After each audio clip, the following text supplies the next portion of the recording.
So guys, ngayong araw ay nandito po tayo sa Doña para mag-food trip. Hindi naman talaga ako food vlogger. Magpo-promote lang ako. Pero secret lang. Di mo nakikita yung balita sa mga news outlet na negative tungkol kay Bossing? Mga fake news guys. At Chosera, alam niyo, naninilala yung mga yan. I'm not sponsored ha. Pero kasi, hindi sponsored. Pero ano, bayad ng patago? Aware ka ba sa libertarian theory?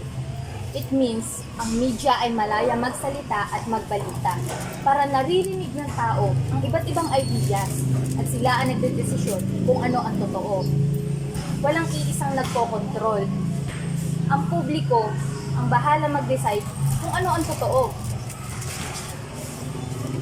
Excuse me,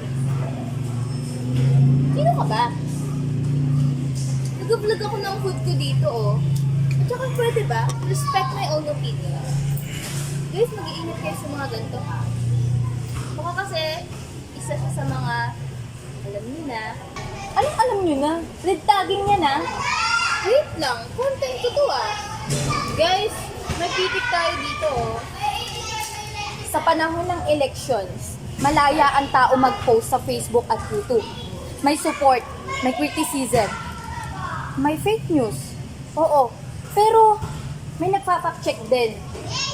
Walang iisang nagko-control. Kaya naglalaban ng ideas at doon lumalabas ang totoo. Guys, negative vibe. Kita nyo yun? Naku, may epal.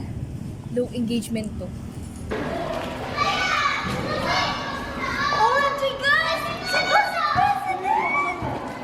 Viral na to! Sir, ano pong masasabi niyo sa pagtaas ng presyo ng gasolina? Ayun na nga! Press. Sa libertarian theory, ang freedom of speech ay ang pagiging malaya sa pagsasalita.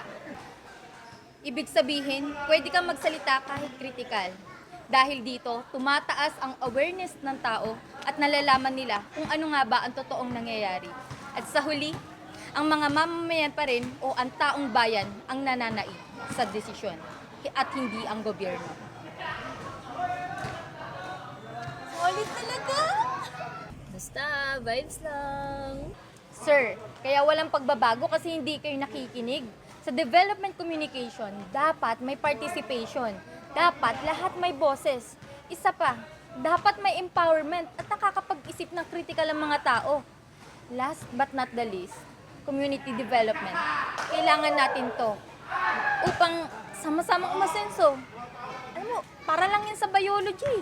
Kahit nga yung hayop nakakasurvive dahil marunong makipag-communicate. Kapag malinaw ang signals nila, mas nakakaiwas sa peligro at mas nakakahanap ng resources. Ganon din sa society. Eh di ikaw na magaling, hindi ito pagalingan. At lalong hindi ako triggered. Triggered siya, no?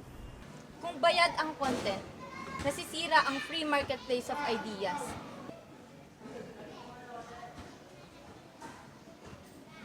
Sa Pilipinas, parang freedom nga, pero hindi laging patas. Malayang magsalita ang tao lalo na online. Makikita to sa history natin kahit panong panahon ni Jose Rizal hanggang ngayon mula sa social media at sa iba't ibang grupo na lumalaban para sa press freedom.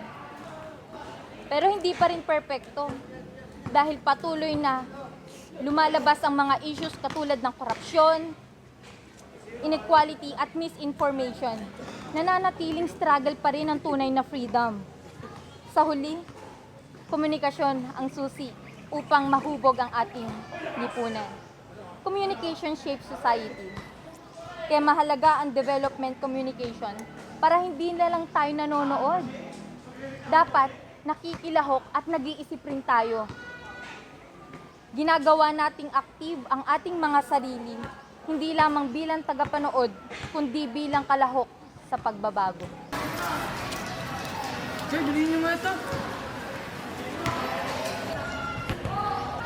Thank you guys! Just like, follow, and share! Paldo!